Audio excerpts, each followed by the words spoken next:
My guest today is one of Australia's foremost violinists and educators. Sue Collins gave her professional debut with the Sydney Symphony Orchestra at the age of 14 before going on to study in Berlin and Indiana. Upon returning to Australia in 1991, she was appointed concertmaster of the Australian Opera and Ballet Orchestra, a position she held until 2002, performing at the Sydney Opera House. She has also held posts as Professor of Violin at the Newcastle Conservatorium and the Hobart Conservatorium. Sue, together with her family, her husband, conductor Johannes Fritsch, and their daughters, has recently moved to Brisbane, and I know the whole Queensland musical community would join me in welcoming them and celebrating the fact that we have such talented musicians living in Queensland. At QYO, we're especially excited that Sue will appear as guest concertmaster with a specially formed ensemble, the QYO Salon Orchestra, for our inaugural fundraising dinner on the 26th of March. Sue, welcome to Conversations at QYO. Thank you. I'd like to go right back to the beginning. How old were you when you started playing the violin? Well, my parents let me start playing. They gave me a violin when I was just about 6, I think. So.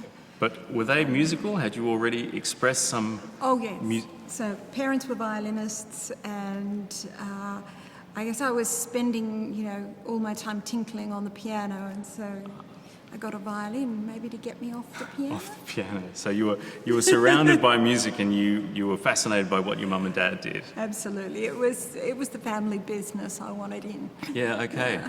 And so in Newcastle, was there much of an instrumental music scene back in those days, outside of your family? Well, there was actually a huge... the conservatorium was quite big at that point. My dad was teaching there, and he took a junior orchestra.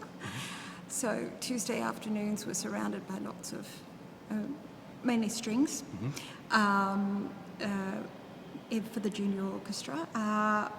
But in my school, I was I think I was the only violin player or string player for most of my schooling. Right, so there weren't big music programs in the schools perhaps, but certainly at the conservatorium there was a lot going on. That was the hub. Yeah. Probably just where we were living. There was and what were some of the pieces that you remembered playing as a young violinist, getting started? Initially I went right through the AMEB, and so pretty much whatever was in the AMEB grade books I did, and well, I loved playing Handel sonatas actually. Yeah, right. So I loved Bach, and then with the SSO it was Mendelssohn and Zigunovas. Was that your professional debut at 14? Because you told me that you also appeared with them previously. As part of a sort of a regional sort of search for... Right.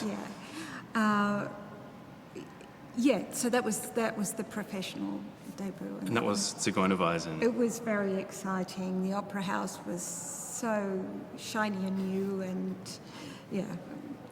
Patrick Thomas was conducting. It was.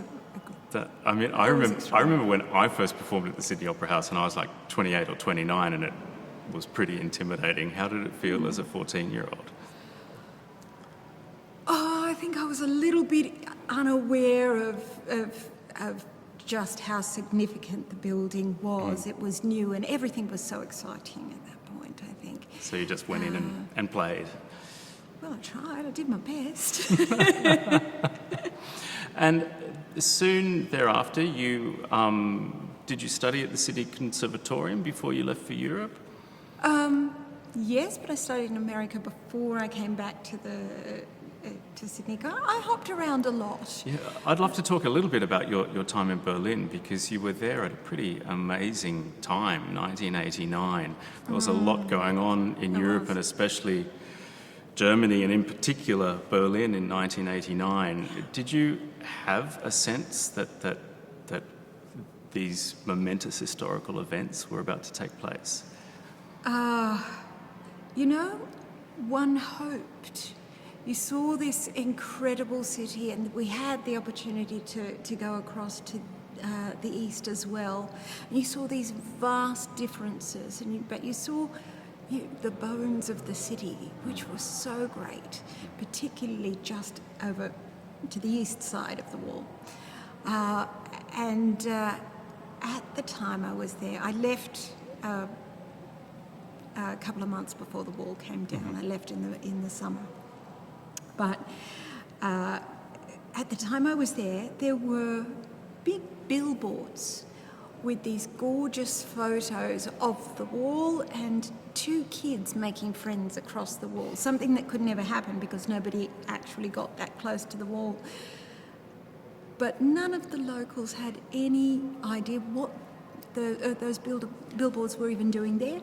Right. And no one I spoke to believed that the wall would come down in their lifetime. Yeah, right. So the billboards were an expression of a hope that nobody ever thought could happen just in a month or two's time. Somebody paid for those billboards, but I don't know. Fascinating. And you studied with Thomas Tchaikovsky, who's a legendary violinist. What was that like? Oh, extraordinary. Yeah. It just changed my way of thinking and my way of preparing music in my head. He was a real thinker, and he analysed, and the way he practiced was, something very new to me. For string players out there, even to the point that he would practice an entire work with just the bowings on open strings, and well, I'd never known anyone that did that, not openly. And we got to watch him practice and travel around with him a little bit when he couldn't get to Berlin. Yeah, okay. So you'd go to wherever he was if he had an engagement and have lessons there? Yeah, that didn't happen very often. Yeah. He would generally come, but there was one notable time that we got to go to his father's house in the mountains near Salzburg, and it was beautiful. It was extraordinary. Wow. And when you moved to Berlin, you're a young person. Berlin is famous for its nightlife. I mean, how did you find balancing, I need to practice and get better at the violin, but you have this exciting city to explore? Did you party or did you practice?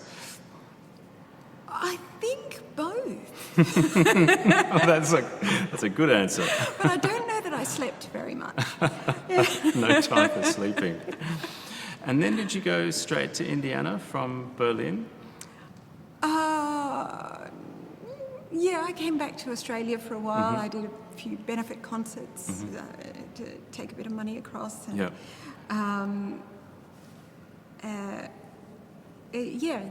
then you're off to a few Indiana. months later I went, And how would you compare the American experience of being a tertiary violin student to the German one? Oh, there were things that I loved about both. And the teaching was, vastly different because they were two very different people that I was studying with. But I did love the university life and all it had to offer, and being right there on campus all the time. Indiana was also extraordinary in that there were visiting artists always, international visiting artists. Many of them actually lived in New York, but... but they would come to Indiana for master classes and performances, that sort of thing? Performances. They had a great concert series there, wow. And the teachers there were extraordinary, extraordinary performers anyway. Yeah, that sounds super exciting. And then back to Australia, and you start work as concertmaster of the Australian Opera and Ballet Orchestra. I remember talking to a colleague who started in the orchestra where I was working in Hamburg, and he compared your first few years playing in a busy opera orchestra as like running along the platform and everybody else is in the train. And you have to learn all this repertoire for the first time, some 30, 35 operas a year, and all the old colleagues in the orchestra, they might have played it all before, but you've only got a few short rehearsals to... How did you experience the first years playing in an opera orchestra? Well, we only had 24 operas in the first year. I guess I just loved opera. Yeah. I loved that sort of part of working with this huge production and seeing it all come together, and then having a whole series of performances. So with opera, the one thing I loved most about it, I suppose, was that the music was all great. Yeah. Nobody puts on a bad opera. No. And so, then you'd have maybe 8 or 10 or 14 performances to really... Yeah, we'd have more performances than we would have rehearsals. Finally, it would... whereas with a symphony orchestra, it's more rehearsal for the number of performances. Yeah. The ratio is more Yeah. rehearsal, which meant we had a lot of daytimes free Yeah. to practice more.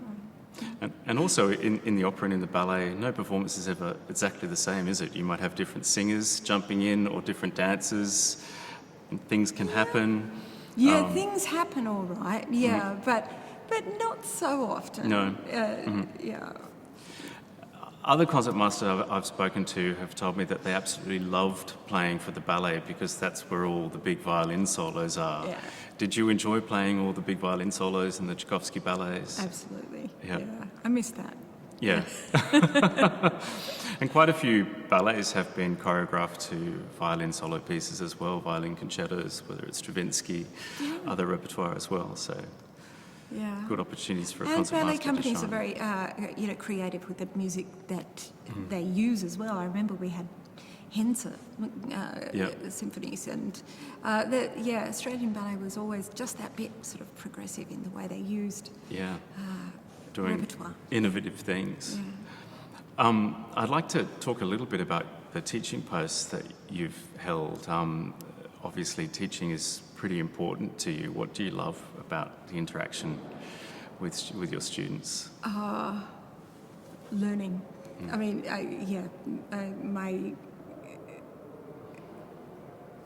you learn through teaching, and it connects you with what's new as well, that otherwise you just might not be, or at least I might not be aware of.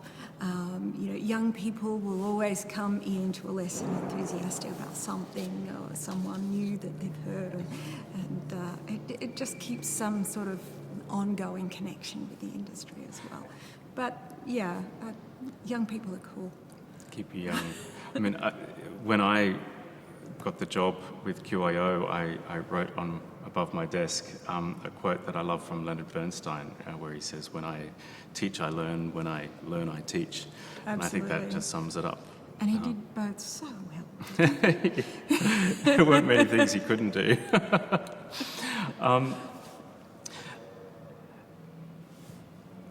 I wonder if we could turn our attention to the fundraising dinner in just 10 days' time now.